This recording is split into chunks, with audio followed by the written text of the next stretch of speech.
Before we start this episode, here's a quick preview of what's coming. Ready to take charge of your finances and master the art of money management? Cash Course is your ultimate guide to financial literacy, from personal budgeting to macroeconomics. Check out more episodes at PragerU.com. In a market economy, buyers and sellers come together to exchange goods and services. Whether it's lemonade! Ice cold lemonade! Selling lemonade on the street or hey, I need 5 tickets to Cash Course Boys for the Boss tonight. Ordering concert tickets over the phone. Prices of these and other goods and services adjust as supply and demand change. When working properly, the market will match what buyers want with what's produced, all without additional intervention. This results in an efficient allocation of resources toward the most productive economic activity. But in economics, there's something called market failure. Market is crashing. Sell! Sell! Which does not refer to the stock market, but rather to when markets lack enough information to determine the supply or demand properly. This leads to an inefficient allocation of resources, where there's too much production or not enough production of a good or service. This can often lead to government intervention. Did someone say the government? Yes. Let's explore the different types of market failure, but first... Hey, look! Ice cream! Ice cream! Whoa! The first type is demand-side failure. This is when the market has difficulty knowing how much people want or value something because they don't or can't pay for it directly. This often occurs with public goods, including public parks, freeways, and sewage systems. These are important and valuable goods, and they're generally available to everyone, whether they pay for them or not.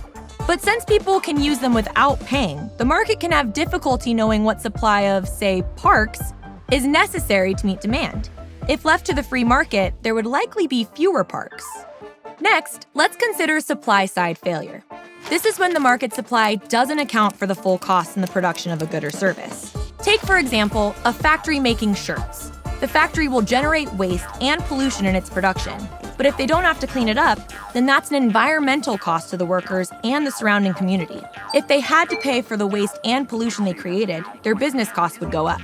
When the factory doesn't or isn't able to account for those costs, it can result in an oversupply of shirts. Like this? Sure. Market failures can also result in externalities, either positive or negative. Positive externalities are benefits received by individuals who didn't directly pay for a good. In the case of the public park, this includes the benefit to those who don't use it, such as increased property values of the houses nearby. These externalities reflect an underallocation of the good, since if the value of those benefits could be accounted for, there would be more demand for that good. Negative externalities are costs to individuals who didn't participate in the market for a good. For example, the waste and pollution from the shirt factory impacts nearby residents, even those who have never purchased shirts from the company. These externalities reflect an overallocation of the good, since if those costs were accounted for, there would be less supply. How about this? Anyways.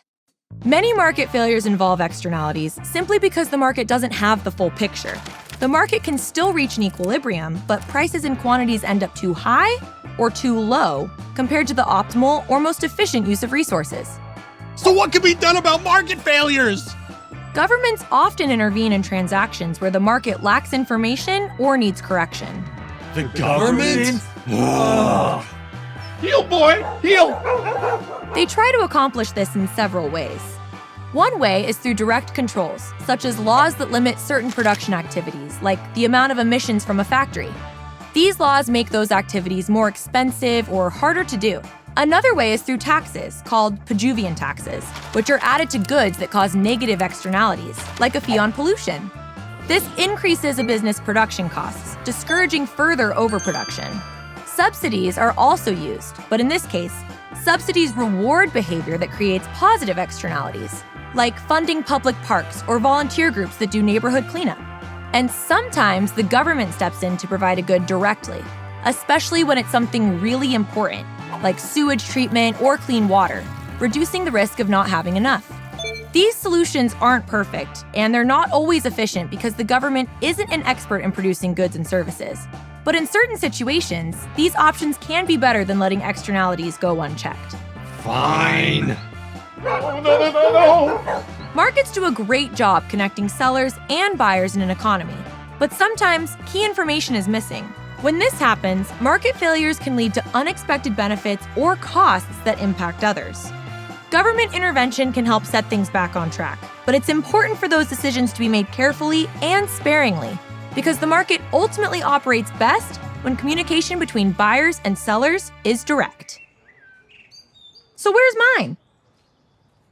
Boss needs ice cream. Wrong ice cream. Bad dog. Buy it all. Ice cream. You have to buy it now. Watch more at PragerUkids.com, and parents, don't forget to subscribe.